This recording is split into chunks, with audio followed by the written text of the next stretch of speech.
Hi, it's Brad with Engadget, and we are looking at the Samsung Galaxy S3. Now, if you didn't know any better, you would think that these are both the international version. We of course have the metallic blue and the white. You would think that they are the i9300 that we saw debut a couple weeks ago, and had the opportunity to review. But taking a closer look, you flip around to the back, and of course you see the carrier logos on here. Now, this is the crazy idea: is the fact that the Galaxy S3 came to the US, is going to be available on 5 different carriers, and there's very few changes.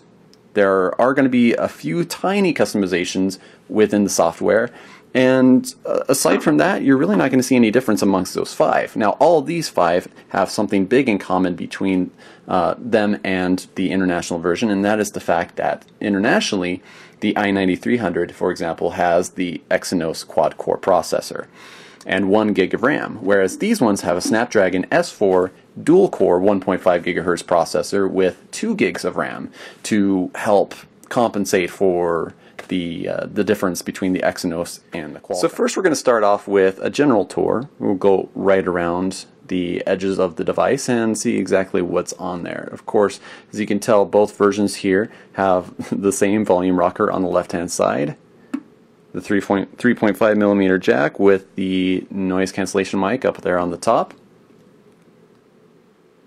power button on the right-hand side, no camera button unfortunately, and the micro USB charging port, and of course another mic at the bottom there. Over on the back,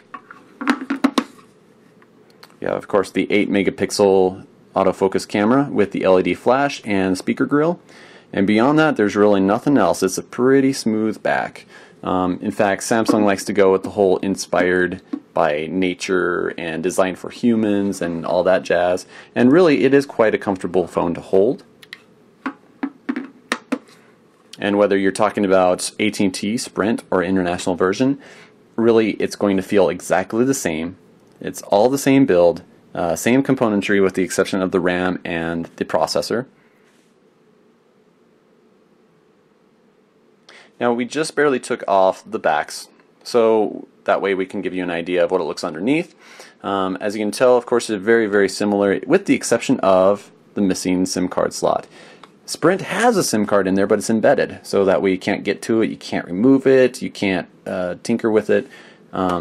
It's in there for the LTE connectivity, and that's about it. Whereas here on AT&T, you've got the micro SIM right there. Now, both you have the micro SD or SDXC capability, and the 2100 milliamp hour battery.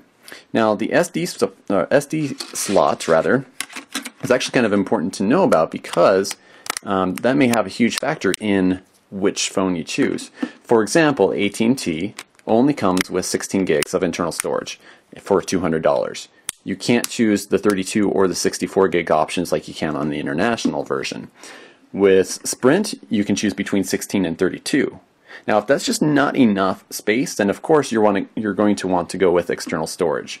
And just having that extra storage capability will make a huge amount of difference in terms of your overall enjoyment of the device and your purchasing decision.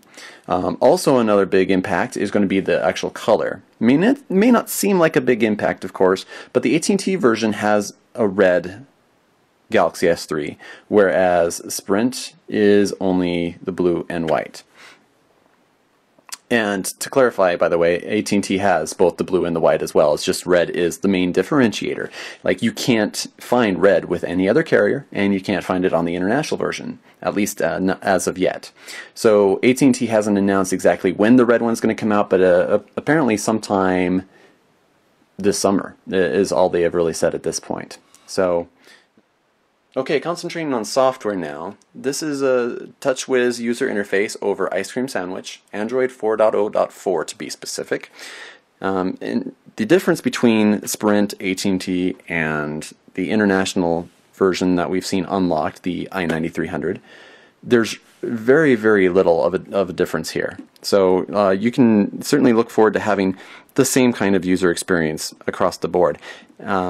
As far as the main differences, really you're going to see the carrier customizations come to light here. AT&T Navigator, for example, My AT&T, AT&T Messages was up there. So honestly, there's actually not a whole lot on AT&T side. Sprint does its typical Sprint hotspot and Sprint zone and voicemail, for example. Also has Google Wallet, so that's another big thing to pay attention to.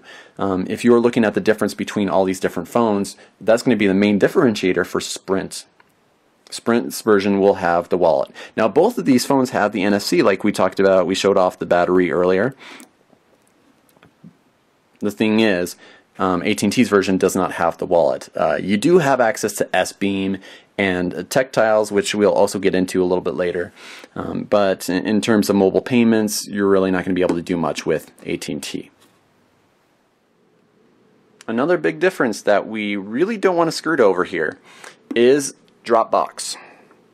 Now, this may not be a huge deal to most people, but this is going to be critical. AT&T and Verizon have chosen not to include 50 gigs of additional Dropbox storage space like the international version has.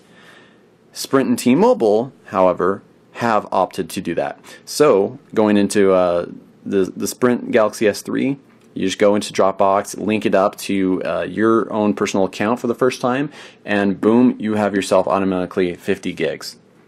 Or specifically 48 if you want to be all technical. And here are the top two contenders on AT&T, the Galaxy S3 with the One X.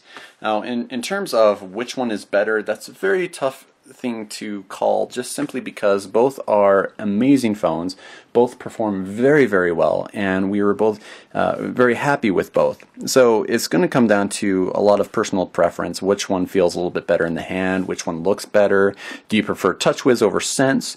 Now, in terms of the differences in components and the specs sheet, let's go over a few really important ones. First off, we have the 720p display on the One X versus, well, 720p on the Galaxy S3. The main difference here is that you got Super AMOLED HD versus LCD, and with the Super AMOLED HD, it actually is a pentile matrix versus RGB on the One X.